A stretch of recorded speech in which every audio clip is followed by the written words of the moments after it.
why did the price of Bitcoin dip? We're also going to be talking about how to best position yourself to make the most out of this bull run, because you need to have your eyes wide open. And also PulseChain, because PulseChain is most likely going to be the unlikely surprise winner of this bull run. Now, the first thing that is happening right now is that we do know that the Bitcoin ETF was recently approved.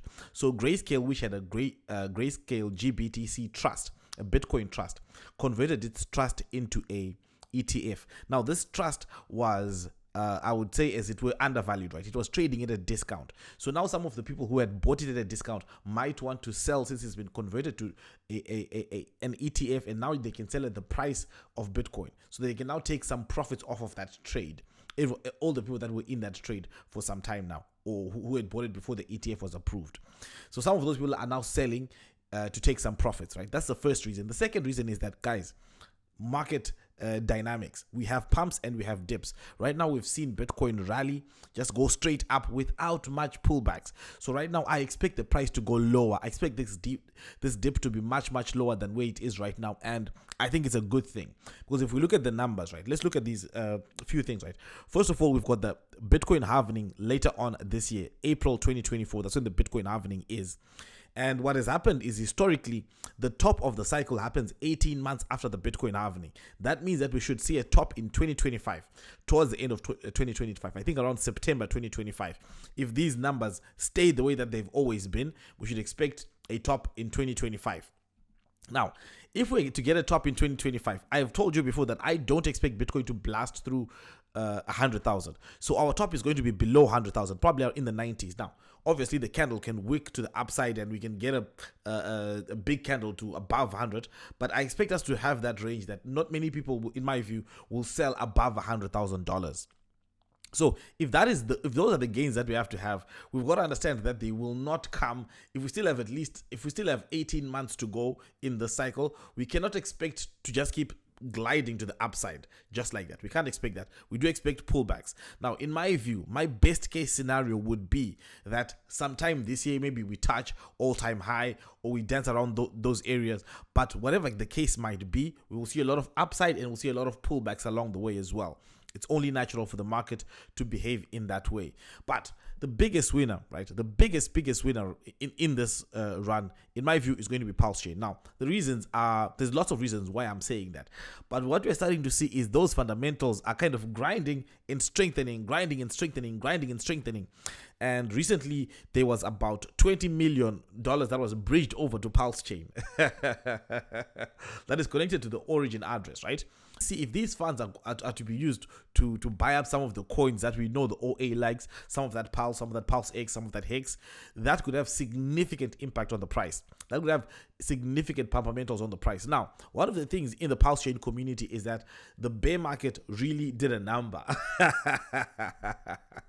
The bear market did a number on us. So the bullish sentiment in the PulseChain ecosystem is not as strong as it has always been, right?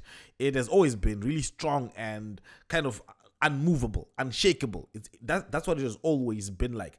But I think that we're now grinding back to those levels. I don't think I see because here's the thing, right? Whenever we're in bullish cycles, we talk about market sentiment, emotions. That's right. At the top, you've got euphoria and all that stuff. But one of the things about the PulseChain and the Hex community is it has always been in a state of perpetual euphoria.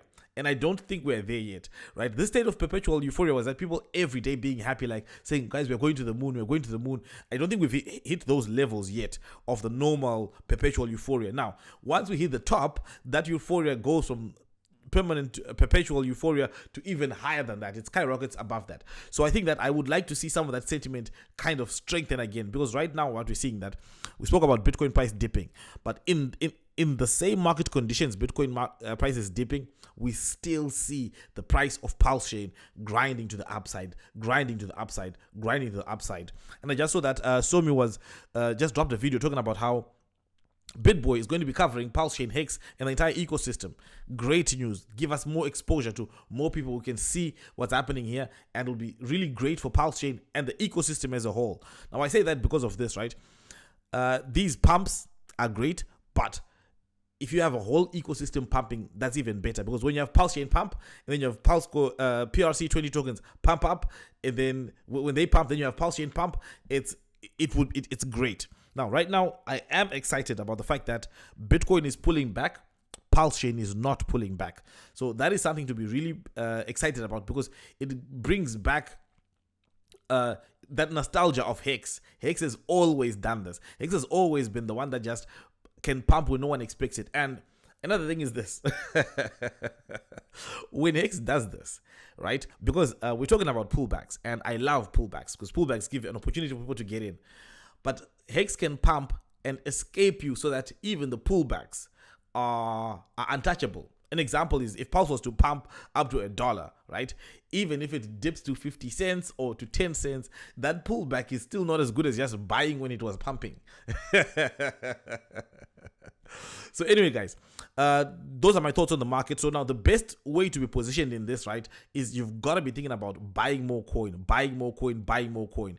And despite the fact that we're expecting a top in 2025, you have to be prepared for a top in 2024. You have to be prepared for that, because if we do see this excitement just continue if Bitcoin continue to pump, yeah, that would mean that we will have a short cycle, and then everything will end this year. So you got to be prepared for all type of eventualities. The best thing right now is, as my friend Somi said, right? He said that if you got to sell your socks, sell your socks.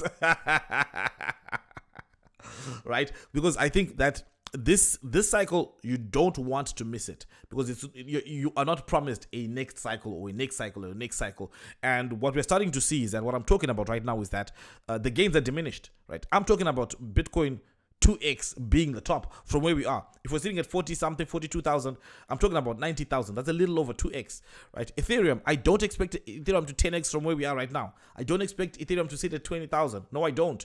Right? So the gains are diminished. Now, as this is going to happen more and more and more and more and more and more, the gains are going to continue to be diminished over time. So make sure you maximize this time. Anyway, guys, let me know what you think about all of this, guys. Thank you guys for watching, and I'll see you again next time.